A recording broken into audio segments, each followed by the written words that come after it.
जय हिंद बच्चों। चलिए आज आप पाठ 7 सर्वनाम पढ़ते हैं।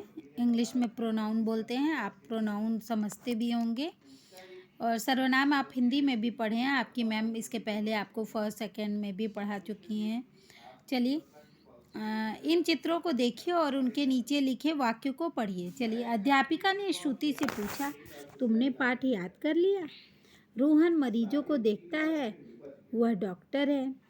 मान्या ने नेहा से कहा, मैं पुस्तक मेला देखने जा रही हूँ।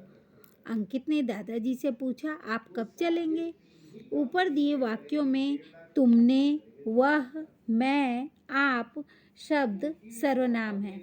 ये क्रमशः श्रुति, रोहन, मान्या और दादाजी के स्थान पर प्रयोग किए गए हैं।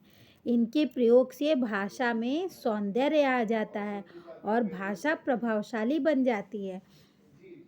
तो बच्चों, सर्वनाम किसे कहते हैं? जिन शब्दों का प्रयोग संज्ञा शब्दों के स्थान पर किया जाता है उन्हें सर्वनाम कहते हैं।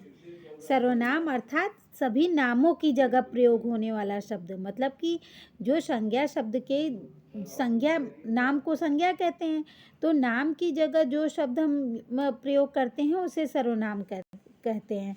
सर्वनाम के प्रयोग से संज्ञा शब्द का प्रयोग बार बार नहीं करना पड़ता है।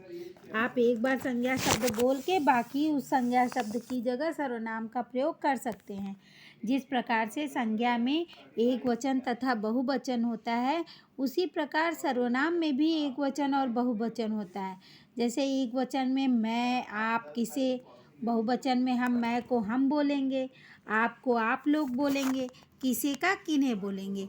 तो ये एक वचन और बहुवचन शब्द दिए गए हैं, इनको आप एक बार रिवाइज करके लर्न कर लीजिएगा।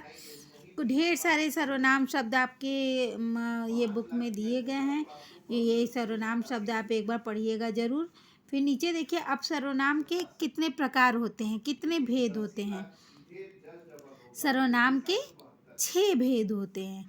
पुरुषवाचक सर्वनाम, निश्चयवाचक सर्वनाम, अनिश्चयवाचक सर्वनाम, प्रश्नवाचक सर्वनाम, संबंधवाचक सर्वनाम और निजवाचक सर्वनाम। अब पुरुषवाचक सर्वनाम क्या होता है?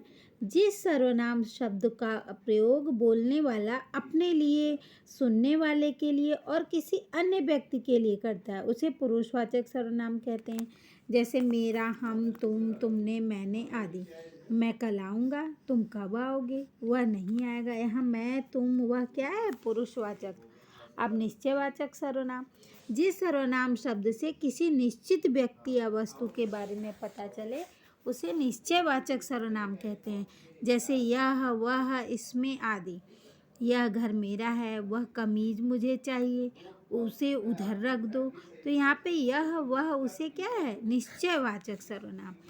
अनिश्चयवाचक सर्वनाम, जिस सर्वनाम शब्द से किसी निश्चित व्यक्ति या वस्तु के बारे में पता नहीं चलता है उसे अनिश्चयवाचक सर्वनाम कहते हैं।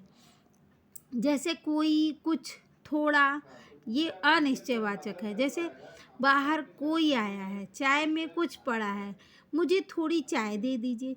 तो ये कोई, कुछ, थोड़ा, ये सब अनिश्चय है, मात्रा निश्चित नहीं है, इसलिए इसको अनिश्चय सर्वनाम कहते हैं। प्रश्नवाचक सर्वनाम, जिन सर्वनाम शब्द से प्रश्न का बोध होता है, प्रश्न का पता चलता है, उसे प्रश्नवाचक सर्वनाम कहते हैं।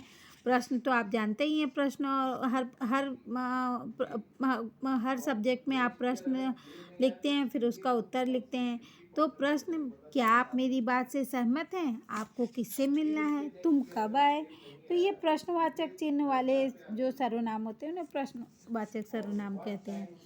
अब संबंधवाचक सर्वनाम, जो सर्वनाम शब्द वाक्य में आने वाले दूसरे सर्वनाम शब्दों से जुड़े होते हैं उन्हें संबंधवाचक सर्वनाम कहते हैं। जैसे जो, सो, जैसा, वैसा। आप कहावत सुने ना, जैसा करोगे वैसा भरोगे। तो जैसा जो है वैसा से जुड़ा है। जिसकी लाठी उसकी भैंस, जिसकी उसकी से जुड़ा है।